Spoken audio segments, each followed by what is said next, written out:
Alright, welcome back. We're going to tackle the lieutenant now. As you can see, I've taken everything apart. He's got some issues with the flashing. We'll just put it at that, leave it at that. So I ended up basically taking everything apart. And like I said previously, you can just use these push fit models as is and just put them together and play with them. And that's fine. But if you really want to, get in there and really get a good, nice looking model, you're going to have to do some work. And unfortunately, this guy has quite a bit of flashing, quite a bit of problems. Even after we were very careful taking him off the sprue. So I'll go over through some things. Not going to like sit here and do the whole thing in front of you.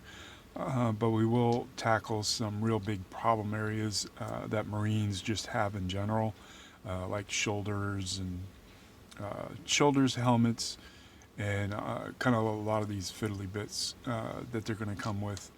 And this guy was just, that is just brutal. So we're going to try and tackle some of these pieces, and we'll be back. Okay, so starting off, first thing is I left a hand on the shield. That's fine. It's also will make it easier when you paint. I'm not going to glue the shield in like until I am done because it's just going to be so much easier to get to the Marine itself. So that's definitely one piece I'm going to be leaving on unglued. But like these flat pieces are really dangerous when you're trying to scrape. What you want to do is remember to kind of go soft and slow, and remember to keep kind of rotating the piece around so that you're kind of getting at it from all sorts of angles.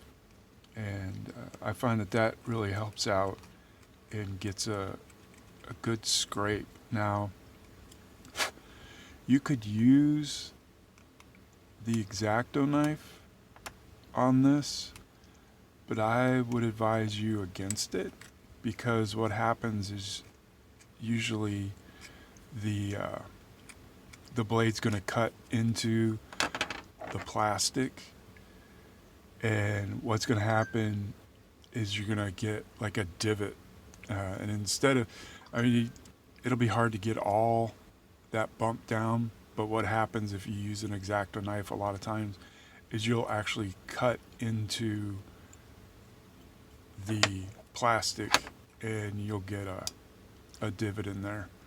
So just kind of go at it for a little bit and remember to keep kind of rotating how you're scraping to get a good clean scrape there.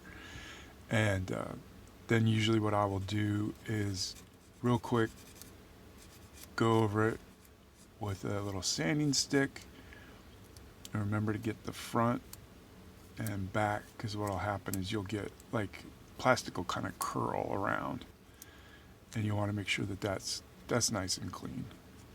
All right, and the next part that usually has problems, but this guy, oh, there it is. There's usually a mount point around the shoulder pad. Well, yeah, there we go. Right there. There's probably one over on here too. You just can't see it. Those came off pretty good. Those are always kind of a pain. And you're just going to do it just like the shield, where you kind of want to come at it one way, another way, come over a different way, scrape down, and then remember to kind of come back and trim off that edge that might curl around. And then just do a quick sand. Make sure you don't miss anything on the side. Get a nice crisp shoulder pad there. That gun's actually pretty clean. front barrel because there was a attachment point there. Yeah, and see, and this is the point on the other shoulder. I'm going to sneak in here. And you just gotta be real careful. There. That's all you needed. Just to get that big piece of flashing that was hanging on. There we go. Give it a quick sand.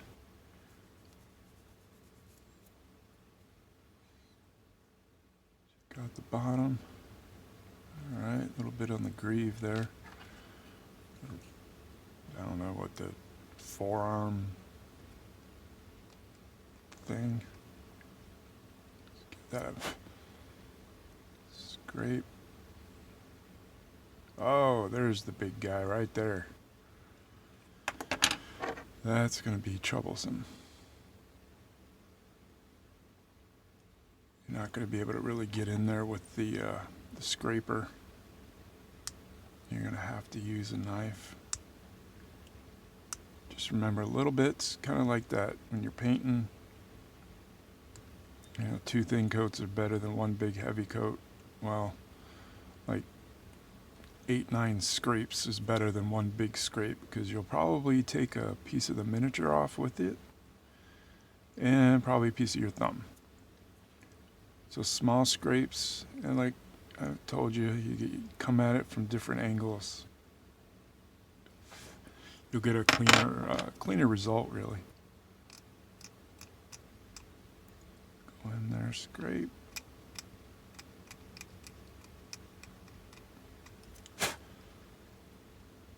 There we go. All right, so those are some of the tricky areas on the shoulder pad. I can see, missed this. A little bit of extra there. That's probably why it's so hard to get on and off. Put a mount point right there on his fist. And another tricky part are like long, thin pieces, like swords and sword scabbards. Those lines are going to be really noticeable because, you know, your eyes are going to want to see a flat blade there. A lot of times on the back of a blade, on a single edge blade, it'll be pretty gnarly. But this scraper is phenomenal. It does a real good job. There's a little connector point. Just come at it. Nice and light. And you can see there. There's kind of like the cap. You don't want to scrape so much and so hard that you remove the cap on that. It's a little hard to see, but there's definitely like a metal cap on the tip of the scabbard. So you don't want to like go all the way down through it and remove the edge there. And there's of course a nice connecting point right at the top of the scabbard.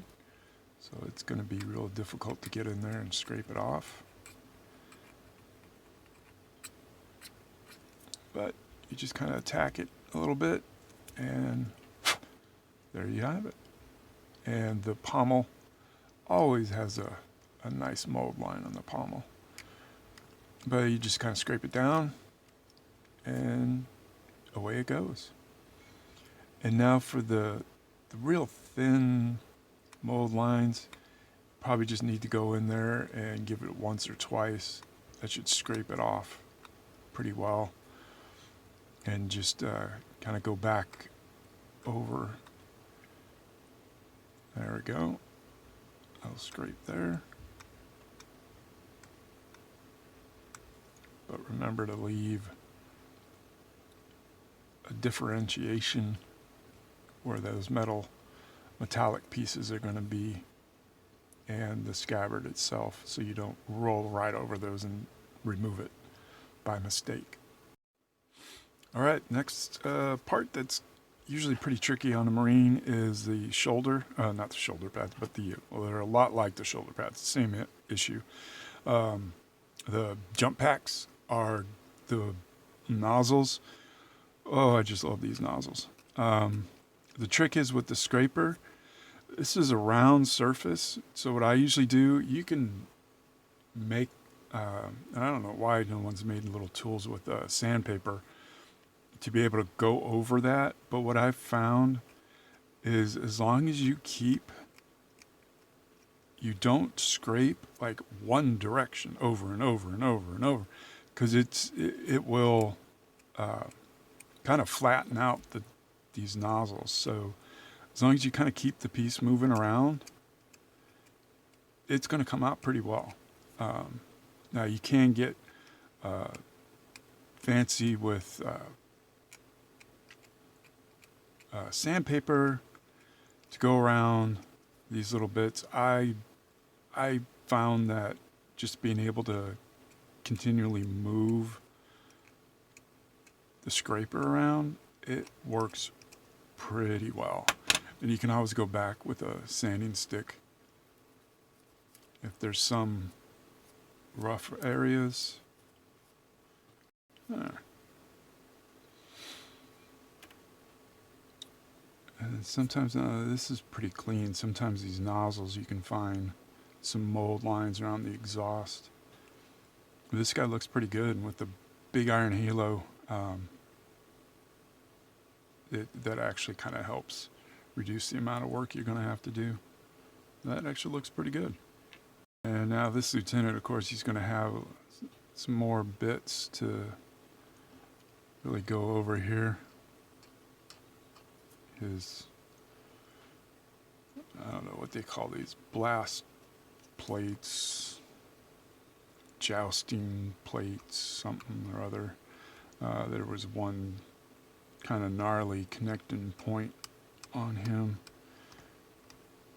Just change your angle, and it should come off pretty easy. Go at it from this way, go at it from that way, and then scrape down the sides. Oh, he's got little rivets there, so be careful. Don't want to scrape a rivet off your fingernail. Sometimes it really helps. And the head, starting getting better with the heads. Mold lines aren't quite as noticeable. I don't know if it's just the design of the newer heads, but oh boy, those beaky heads were insane. And the side, I usually use a little bit of sandpaper. This guy's really not bad at all. All right, now the last bit. The pistol casing is rather bad. I think I might start with the little X-Acto action to just knock this down. And like I said, just keep rotating. Go at it one way, go at it another way. There, that was really easy. Just light and several different angles, and always remember to get the edge. That wasn't too bad. And underneath the capes and cloaks and robes and all that, there's always going to be some scraping you're going to need to do. But again, just light, different angles, different attack vectors. You want to think of the mold lines as the enemy, and they are. There. And his hip plate, I don't know what that's called. I need to clean that off. The gorget, I think, around his neck looks pretty good, actually. But yeah, the hip plate, those are rivets. Hip plate, I'm going to go back to trusty Mr. X-Acto and just real light one there. 2, 3, 4 there. Clean it up a little bit. One more that way. And we can go back to the scraper. Much easier and safer. come up from the bottom. It's really, this piton there, being quite pain. Can't really get at it any other way than this. Luckily, I think the scabbard is like right in front of this. Yeah, there's a little divot in there. That's where the sword comes in. But just light, repetitive. There we go. That's much better. Get in there real quick with a little sanding. Rock it back and forth. All right, that is looking good. And then the legs usually have, they used to have real bad mold lines, but now with the new kind of look to the Primaris, that mold line, it's gone. Just real quick, I just sand this right here because that is a real light mold line. I wouldn't even use a knife or a scraper. And on the inside, that mold line, it's not there anymore, just because of the way the Primaris armor is. It's really nice. All right, let's see. Yeah, about the only place is this hip as well. Let's see if we can just lightly take off the top. And that's all we really need. Get some sanding in there. All right. Now, if you don't want to glue, but you did want to get in there and clean up the mold lines, sometimes the feet have a bad one, but then you don't want to sand off the edge, and this tool has a real nice scraper to put that line back in there. Oh, this side you can't even see. You can just put them back together, put them on his base, and go play. But I'll show you in the next video how I trim down these pitons, these nubs, whatever you call them, and glue them all together.